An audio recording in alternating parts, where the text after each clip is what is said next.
Llegó el saqueo. 27 de febrero, por Guarena comenzó la batalla del saqueo que a Venezuela movió. 27 de febrero, por Guarena comenzó. Saludos hombres y mujeres de nuestra América rebelde, bienvenidos a La J-Cero. Hoy continuamos desde la comunicación popular, impulsando, promoviendo el análisis, la reflexión sobre diversos acontecimientos de interés nacional e internacional. Les habla Carlos Alberto Novella en compañía de Miguel Deni. ¿Cómo estás, Miguel? Saludos, Carlos. Bueno, aquí un saludo a los compañeros de Radio Sanareña, ahí en Sanar, Estado Lara, que nos están transmitiendo los jueves a las 3 de la tarde. Y aquí también en Caracas, los compañeros de Voces Libertarias, otra radio comunitaria. Bueno, y un saludo al resto de las emisoras comunitarias allí que ya estamos creciendo, no estamos ahí articulando en red comunicacional. Hoy vamos a hablar del 27 de febrero de 1989, ¿no?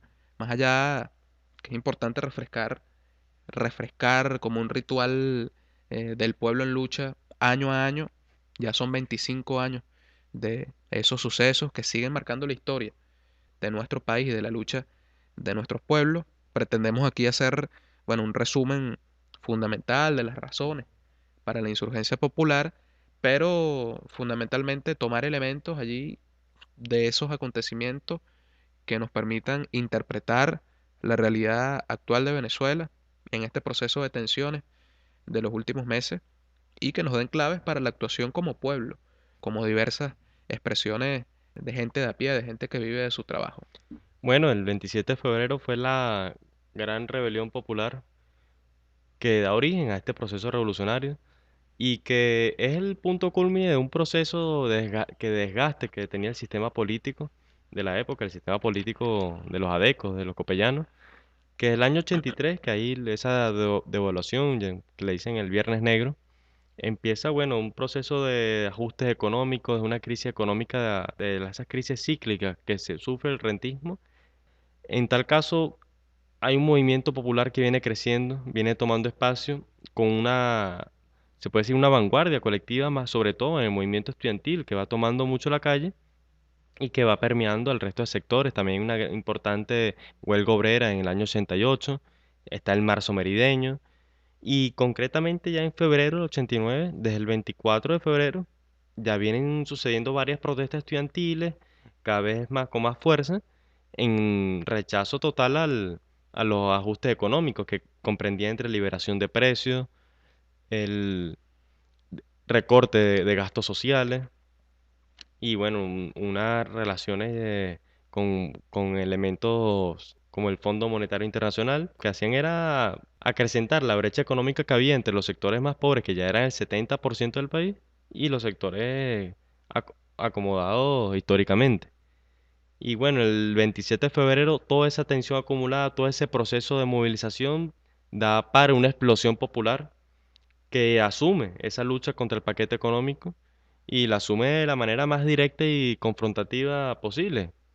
Que el pueblo tome lo que necesita para sobrevivir, lo que necesita, lo que es producto de su propio trabajo y que lo toma sin mediar palabra con el orden existente, sin haciendo ejercicio de su derecho a la vida de una manera clara y libre y bueno, de la manera que fuera necesaria para ese momento en donde ya los niveles de vida están totalmente deteriorados. Sí, yo creo que más allá de todas las interpretaciones, todo lo que se comenta, y que es verdad, ¿no? Que nadie se esperaba, al menos la gente que se paró ese lunes 27 de febrero no tenía en su agenda que ese día iba a estallar semejante rebelión, se iban a dar semejantes acontecimientos.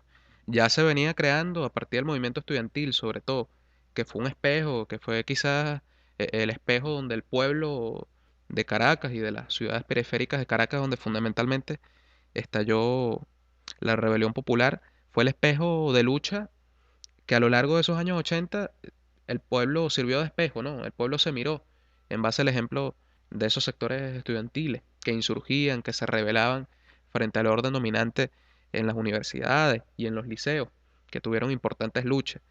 Pero marca, quizás no nace exactamente ese día, pero marca un proceso de nacimiento, de conformación, de configuración de un nuevo sujeto político.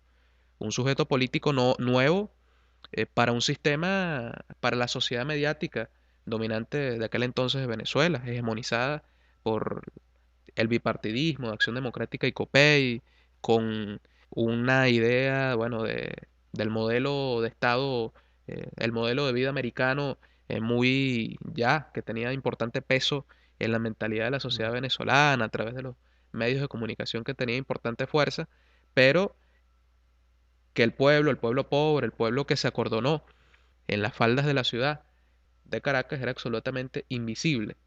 Creo que la virtud fundamentalmente es hacerse visible desde la insurgencia, desde ese salvajismo visto desde el punto de vista positivo, ¿no? El término salvaje no necesariamente tiene que ser un concepto, También tiene, un concepto negativo, un concepto despectivo, ¿no?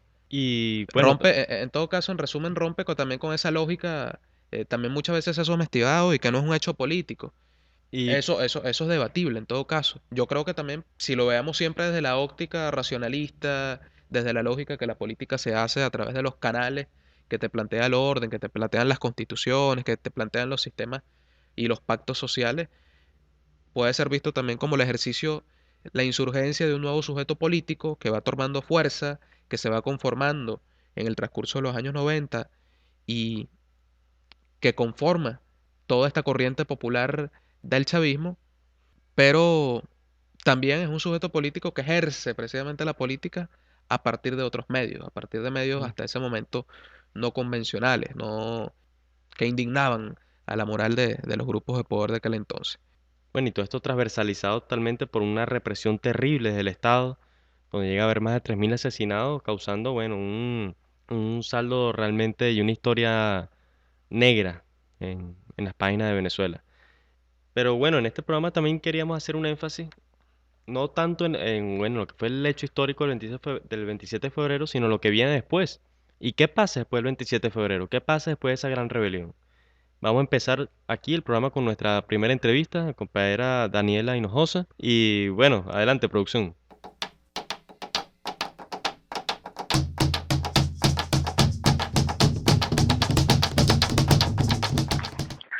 Aló. Hola, saludos Daniela, te estamos llamando de la Gicero para Hola, ¿cómo estás? saludos, para hacerte una entrevista en relación a lo que fue el Caracazo y las lecciones que nos dejó la rebelión en aquellos tiempos. La primera pregunta que queremos hacerte era más en relación a qué es lo que ocurre después del 27 de febrero, qué es lo que ocurre con la gente que salió en esa rebelión en los meses siguientes, en los años siguientes. Bueno, mira, al principio, después justo del 27 de febrero, todos quedamos muy descolgados, digamos, todos los que veníamos en la avanzada del movimiento popular, en la avanzada sobre todo del movimiento estudiantil. Quedamos descolgados porque la represión fue muy dura. Inclusive durante muchos meses, varios meses, tuvimos a compañeros y compañeras presas. Y entonces, bueno, estuvimos respondiendo a la avanzada, a esa avanzada que hizo el Estado, esa avanzada de represión, ¿no? Luego, ya después de que pasó un año y además que ya todos nos habíamos encontrado, sabíamos quiénes éramos, empezamos a organizarnos en diferentes colectivos, en comunidades donde habían compañeros y compañeras, como La Vega, en Lara, en lo que es hoy la comuna de Taroa, en diferentes espacios.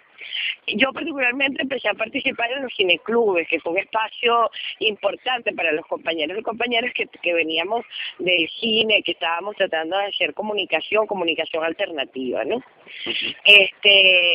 Y bueno, comenzamos a organizarnos en diferentes movimientos, sobre todo movimientos culturales, pero que tenían un fondo político porque bueno, estamos hablando de un momento donde habíamos sido reprimidos fuertemente y donde además a nivel internacional había caído el muro de Berlín y hablar de comunismo era casi hablar de Satán, ¿no? Entonces, bueno, empezamos a hacer muchas actividades culturales, compañeros y compañeras se reunieron en diferentes formas y ahí empezó a avanzar el movimiento popular. Además de ir tomando algunos sindicatos, algunas fuentes de trabajo, algunos espacios de los trabajadores y los trabajadoras con nuestras ideas e ir participando en nuestros espacios de trabajo. Así fue como empezamos a organizarnos en los 90. También fue muy importante el movimiento de los derechos humanos, que se activó a partir del 27 de febrero. Después de allí, muchos y muchas empezamos a participar en movimientos feministas de derechos humanos, en movimientos de derechos humanos simplemente, ¿verdad? Porque habíamos sido violentados fuertemente, no solamente el 27, sino los años antes del 27. Entonces, la organización alrededor de los derechos humanos y de la comunicación y del hecho cultural fueron los espacios que encontró el movimiento popular para poder activarse y para poder organizarse además, ¿no? Para poder estar juntos y juntas. ¿Y cuáles son las características de ese movimiento popular que, digamos, vuelve a como tener una gran explosión organizativa? ¿Cuáles son las diferencias con los modelos organizativos anteriores desde los 70 o los 60? Pero primero que no estábamos escondidos, porque en los modelos de los 60 y los 70 respondía mucho a las necesidades y a la realidad de un proceso que tenía la izquierda, que era el proceso de la guerrilla. Mientras que ya en los años 90 viene el proceso de movilización estudiantil, que es un proceso abierto de cara al país, comunicacionalmente, digamos, reseñado. Entonces ya sabíamos que no era la clandestinidad, no era hacer cosas escondidas las que nos podían llevar a lograr nuestro objetivo, que era el cambio, la revolución, ¿no? Sino que teníamos que salir a la calle abiertamente y con la cara descubierta, ¿no? Entonces por eso fue que ese movimiento popular fue diferente, porque se activó de otra manera, se activó además en organizaciones comunitarias que en ese momento no se llamaban así, se llamaban organizaciones de barrio. Y entonces, bueno, era que montábamos un grupo de teatro, un cineclub, y todo el trasfondo de estos movimientos, muchos grupos musicales que tenían que ver de repente con tambores, con manifestaciones populares, folclóricas, ¿no? Y entonces, claro, era mucho más abierto y teníamos más llegada a las comunidades como tal y sobre todo a los chamos y las chamas. Okay.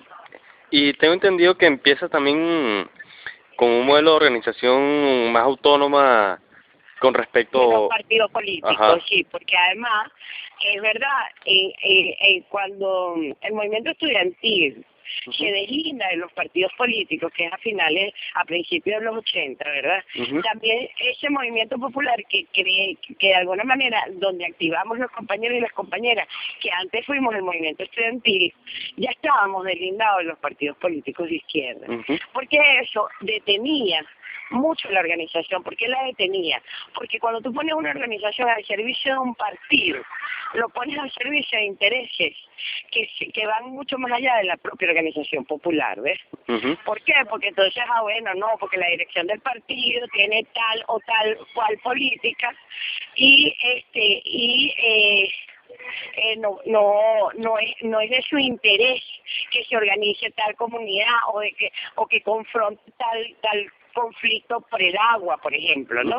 Porque está negociando otras cosas allá arriba. Entonces eso detenía el movimiento popular. Y este movimiento popular que crece en los 90 es un movimiento popular autónomo, un movimiento popular que aprendió del movimiento estudiantil que los partidos políticos tradicionales de izquierda tenían intereses que eran además muchas veces personales de sus dirigencias. Entonces, y que no respondían a los intereses de las comunidades, a los intereses de los chamos y las chamas y en definitiva a los intereses de lograr un cambio, de lograr una revolución. Se puede decir entonces, tú me corregirás, pero que era un movimiento popular en vez de estar más comprometido con algún sistema ideológico, más comprometido, sino directamente con el poder popular o con la expresión del poder directamente desde el pueblo. algo así. Exactamente, porque estaban más comprometidos con lo local. Ujú, Porque nosotros y nosotras partíamos la idea de que, y siempre lo decíamos, que lo local era donde nacía lo universal, y que no podíamos estar pensando en el muro de Berlín, ¿verdad?, ujú. antes que pensar en los conflictos de los compañeros del Guarataro, Ok. que teníamos que poner los intereses del Guarataro por encima y que de ahí iba a partir la revolución. Y es justamente lo que hoy se vislumbra en la revolución bolivariana, que son los consejos comunales, entendiendo que de esa localidad es donde va a partir una revolución universal. Ok, y ya en relación a la coyuntura actual, ¿qué lección deja ese movimiento popular de ese momento para que se pueda ver o que se pueda contrastar con el movimiento popular actual? O sea, ¿se ha avanzado, ha habido cosas que se han retrocedido? ¿Cómo tú haces esa comparación o ese balance, digamos, entre Mira, los dos momentos? lo que te puedo decir, sin ninguna duda hemos crecido porque bueno, los consejos comunales está allí, el apoyo, digamos, de alguna manera, de recursos que no teníamos en ese momento, no tengo una idea de las cosas que hacíamos para poder hacer cualquier cosa, ¿no? Ujú. Lo que teníamos que inventar porque no teníamos ningún tipo de recursos, ¿no? Ha hecho que la cosa crezca. Ahora, lo que también nos tendríamos que preguntar es la calidad con la que crece, ¿no? Ujú. Es decir, en qué términos ideológicos crece. Ujú. ¿Por qué? Porque el tener autonomía, el ser autónomos de los intereses del Estado, de los intereses de los partidos, nos permitía ser más contestatarios, ¿verdad? Y Ujú. ser más reales, ser más profundos en la realidad de esa localidad, ¿no? Ujú. Entonces, de alguna manera, el tener el Estado, porque también entonces es como que tenemos doble, yo no diría discurso, sino diría que como que tenemos doble responsabilidad, porque entonces tenemos que estar mediatizando por los intereses del Estado los intereses de la localidad. Y eso de alguna manera sí nos trae conflictos, ¿no? Pero nos trae conflictos porque estamos en un proceso de transición. Y ese proceso de transición, sin ninguna duda, tiene esas dicotomías Ujú. en su quehacer cotidiano, ¿no? Ujú. Y bueno, ¿ya algún comentario que quieras hacer para ir cerrando la entrevista? Bueno, creo que ahí está como todo plasmado, pero en todo caso entender que el 27 de febrero fue una ruptura que el movimiento estudiantil, que permitió que el movimiento estudiantil autónomo de los años 80, que ideológicamente se había formado en la lucha de manera autónoma, de manera, además, reivindicando lo local, reivindicando sus necesidades, ¿verdad? Ujú. Luego se convirtió en un movimiento popular que pudo sostener de alguna manera que llegara a la revolución bolivariana, por lo menos sostenerlo ideológicamente. Muchas gracias, Daniela. Gracias por aceptar la Nada, entrevista. gracias a ti, Miguel. Un beso grande. Besos.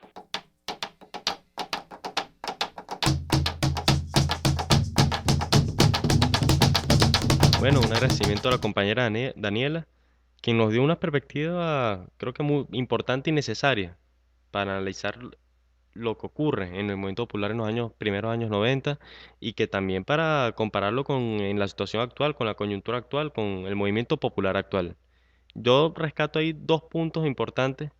En primer lugar, en Venezuela empieza a construirse un movimiento popular que se multiplica, que viene del movimiento estudiantil, pero se multiplica en los barrios, se multiplica en las fábricas, en las organizaciones obreras, campesinas, de barrio, organizaciones culturales, y se multiplica desde la autonomía de la organización del pueblo y también con una perspectiva de poder. Yo diría incluso que origina esa perspectiva de poder popular, que pues es bandera del proceso revolucionario y que se expresa actualmente en lo que consejos comunales, consejos de trabajadores, consejos campesinos y todas expresiones que no solo significan una organización del pueblo, sino una organización destinada a ejercer poder, a tomar decisiones desde las bases. Bueno, y por otro lado también la cuestión de la autonomía, que es un movimiento popular que no nace desde el partido político o desde una intelectualidad política o que no nace amarrado a, digamos, al sistema de partidos políticos del orden burgués, que tiene que estar determinado por una búsqueda de representación parlamentaria, por ejemplo, o que no cae en el juego político del Estado burgués, del Estado supuestamente democrático, sino que insurge desde la autonomía de las bases, que surge desde digamos, del mismo seno popular, y que a partir de esa misma base crea política, y desde ahí es donde es de que crea, digamos, ideología o crea ideas revolucionarias, crea nuevos sistemas de pensamiento.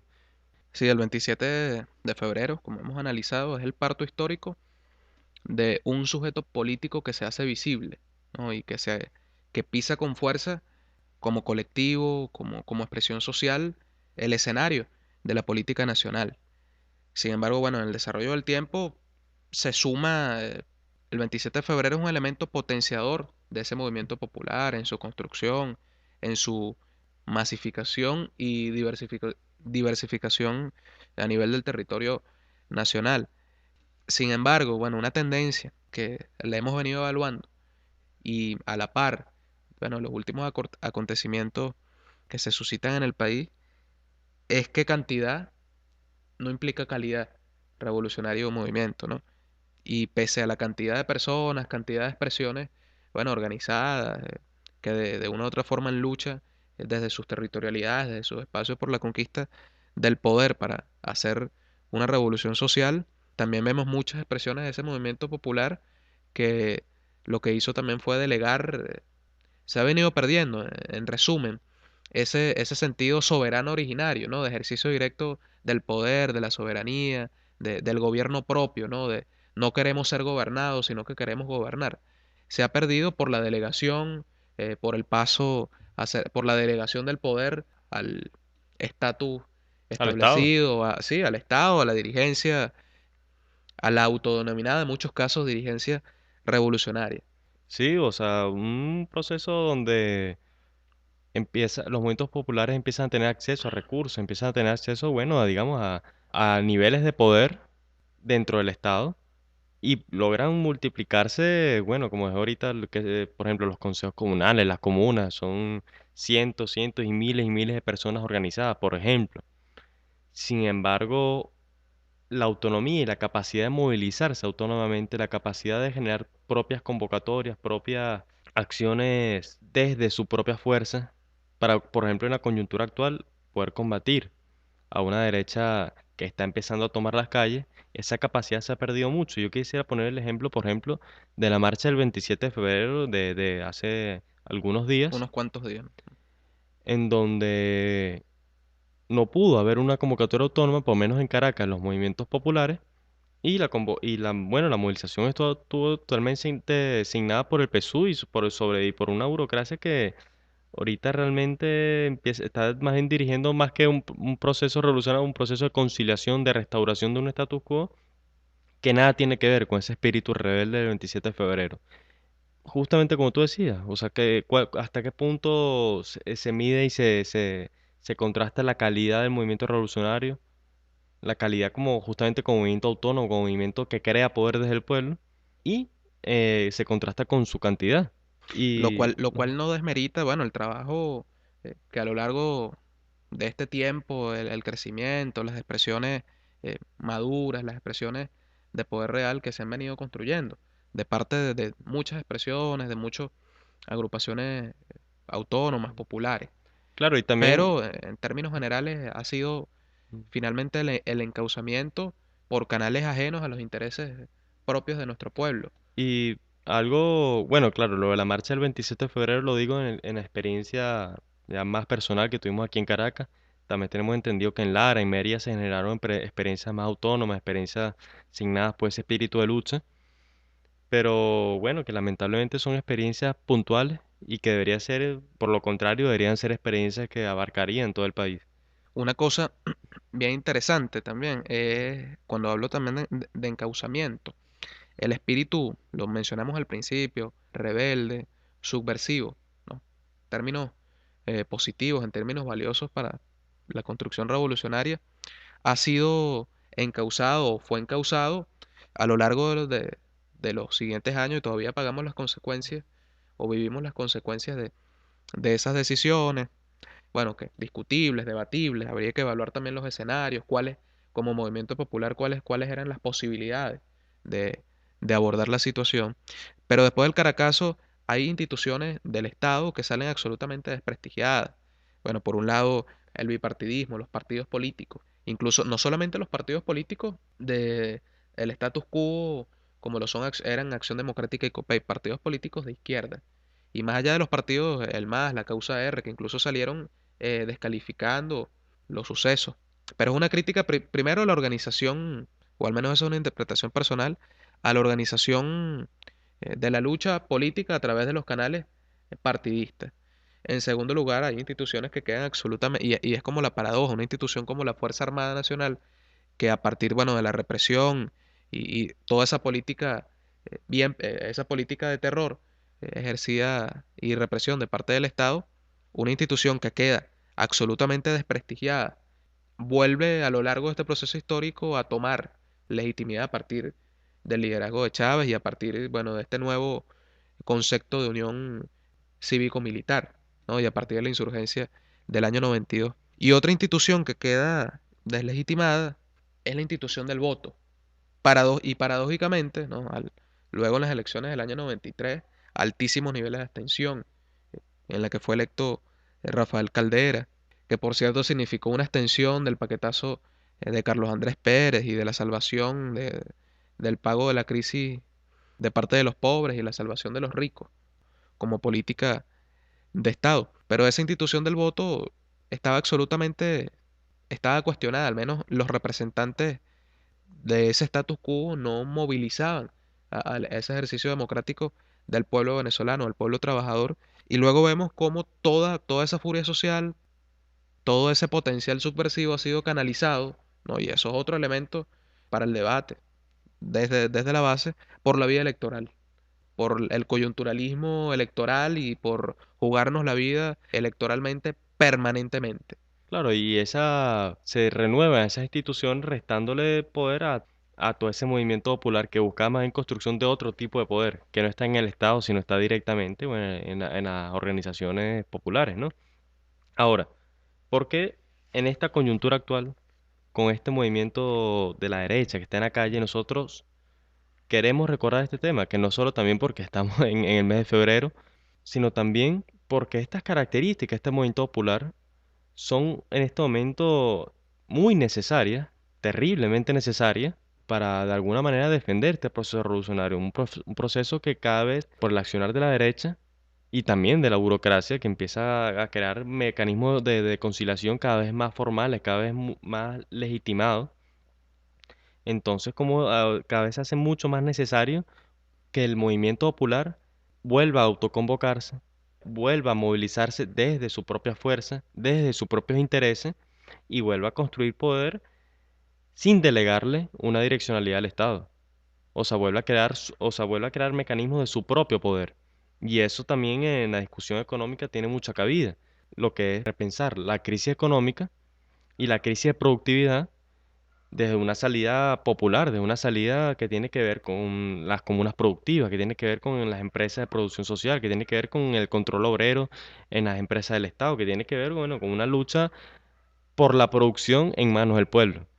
Un- Y bueno, una cosa allí que yo veo con mucha preocupación es en este marco de las conferencias de paz, que por cierto ya está responsables directos, instituciones y personalidades incluso, responsables de los acontecimientos del 27 de febrero, 25 años después, siguen sentándose, el Estado venezolano se sigue sentando y tomando en cuenta esos actores y tienen peso en las decisiones de la vida a nivel nacional.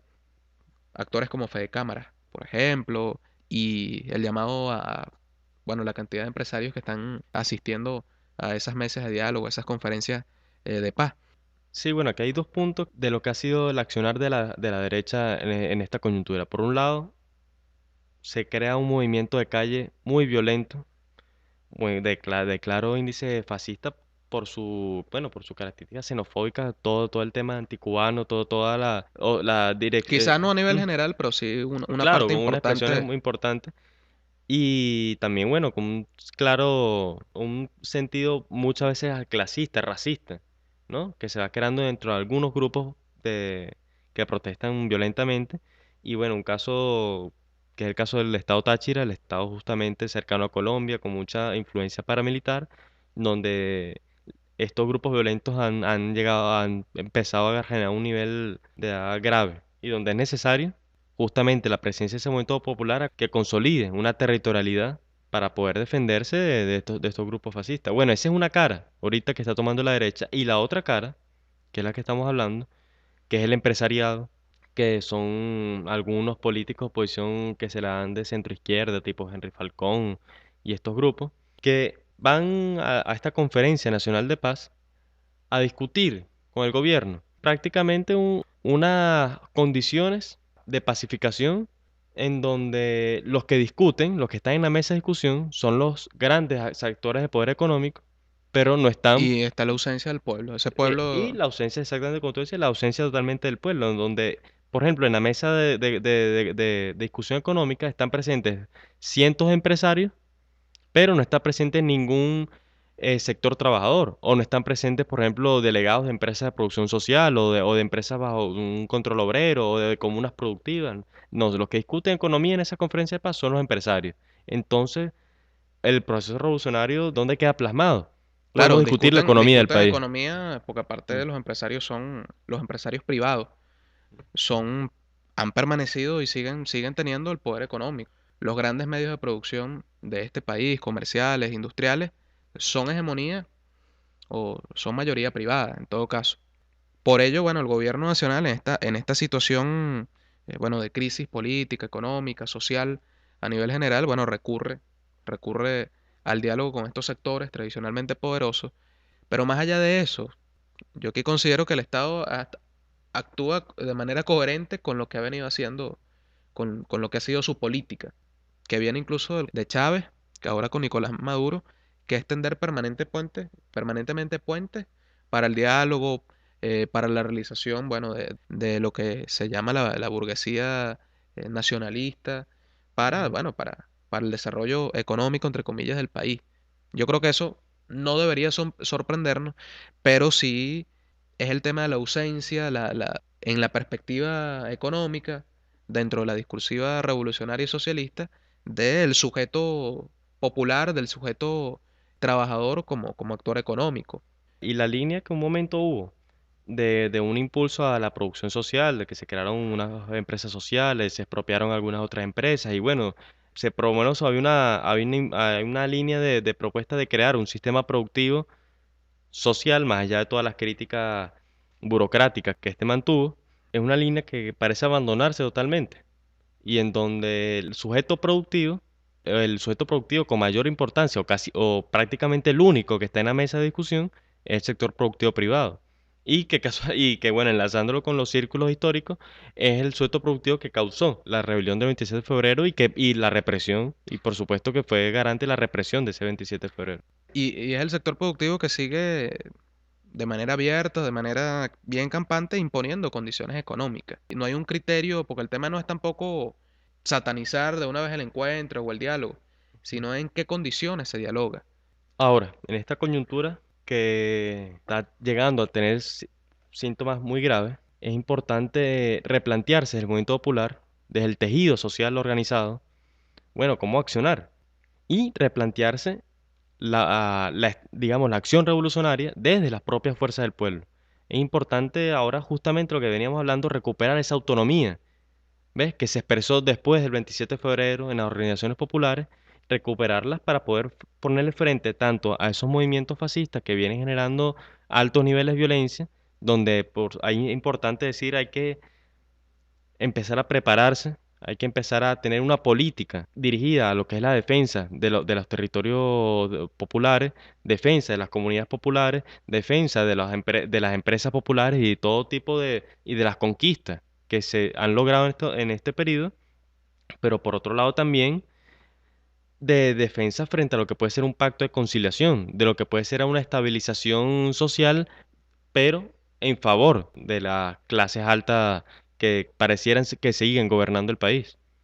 Y desde este programa, desde el Cicero, desde el sistema La Guarura, queremos proponer, impulsar un reagrupamiento del tejido social popular, un reagrupamiento que lamentablemente ahorita que debería estar en pleno funcionamiento, pero que sin embargo tiene muchas debilidades. Bueno, en Caracas hubo una marcha de los movimientos populares, críticos también con el sistema, con la conciliación, con la burocracia y de frente contra la ofensiva fascista, pero sin embargo todavía siguen siendo experiencias que deberían tener mucha más fuerza de la que todavía tienen, que deberían expresarse con mucha más fuerza y que bueno, tiene que haber un proceso acelerado de reagrupamiento, de reorganización para hacerle frente a esta situación. La situación ahorita del Táchira parece ser realmente grave, en donde hace falta una presencia popular, una presencia revolucionaria, progresista, que marque una territorialidad concreta en el estado Táchira y que pueda hacerle frente a esta ofensiva.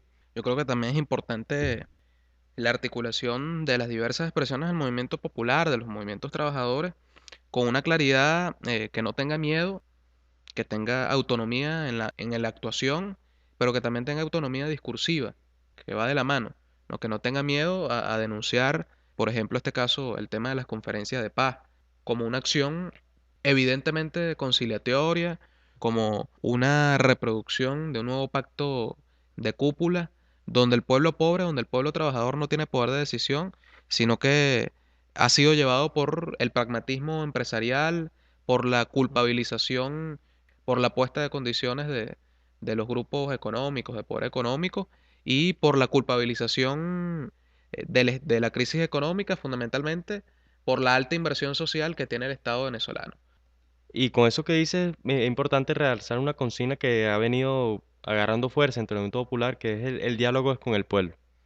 Ya que, o sea, ese diálogo que hace falta, ese diálogo que se propone desde la dirigencia del Estado, en primer lugar y prioritariamente tiene que ser el diálogo con el diálogo con el pueblo que también tiene razones para protestar, que también tiene razones para criticar y que es la base social de este proceso revolucionario y por lo tanto tiene que ser el primero en ser consultado a la hora de tomar decisiones.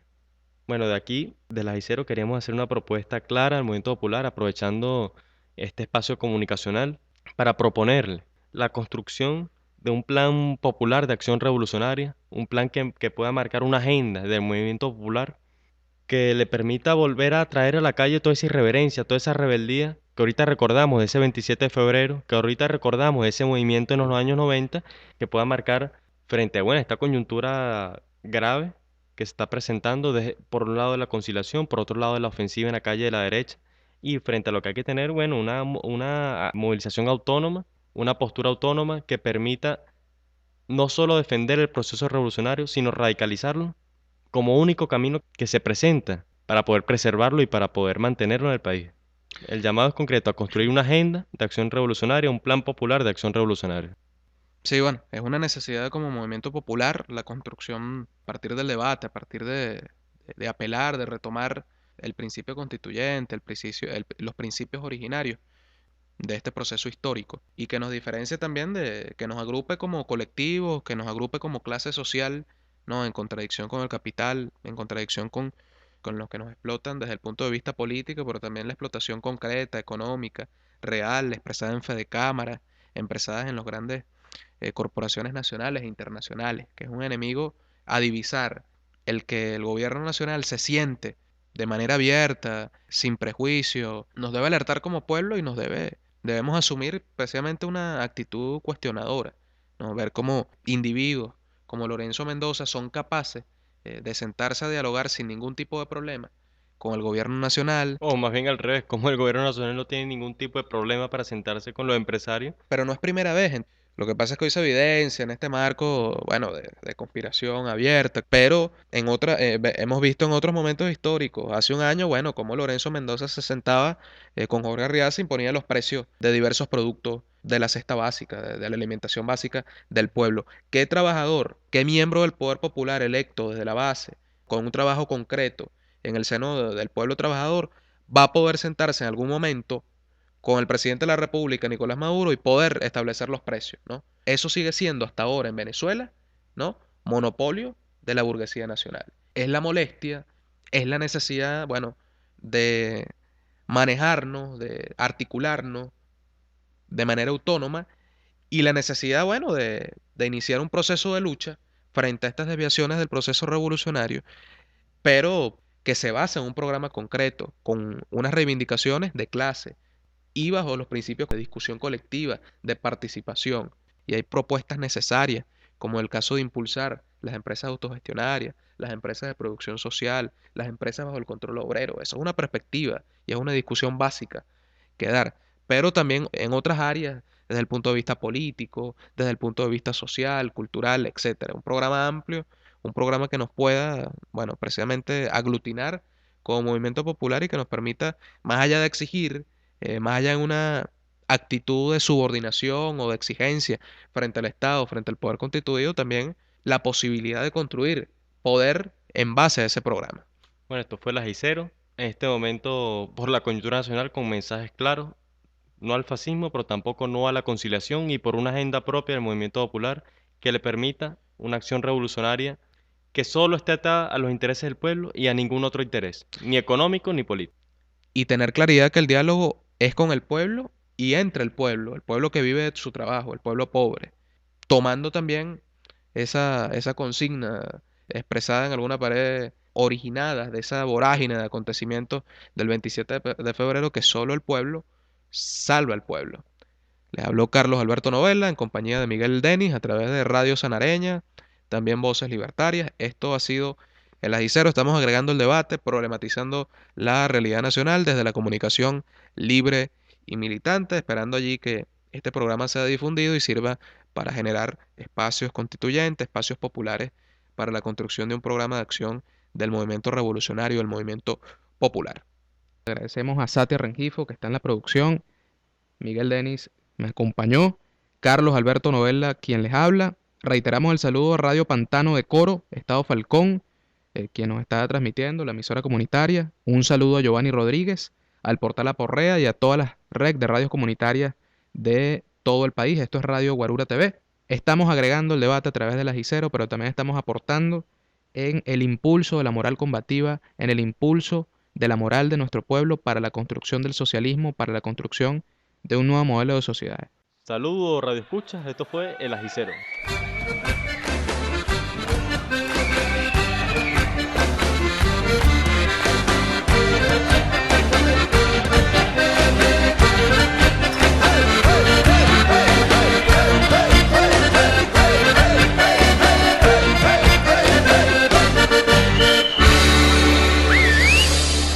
Na zdrowie, towarzyszy i to rewolucji!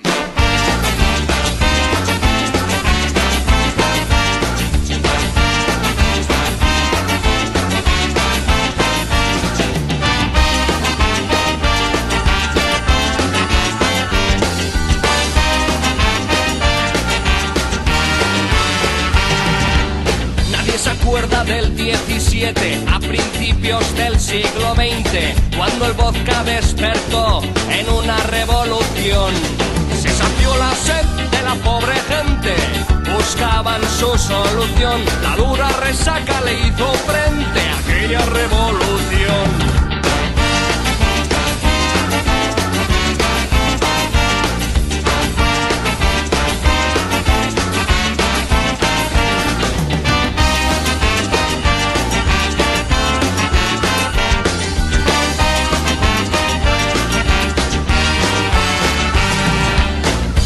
Hace poco era muy lucida esa bandera. En las fiestas bebíamos vodka y nunca probamos el ron. Aunque ahora brindemos por esta Cuba que derrama un dulce aguardiente, hoy recuerda y ten muy presente aquella revolución.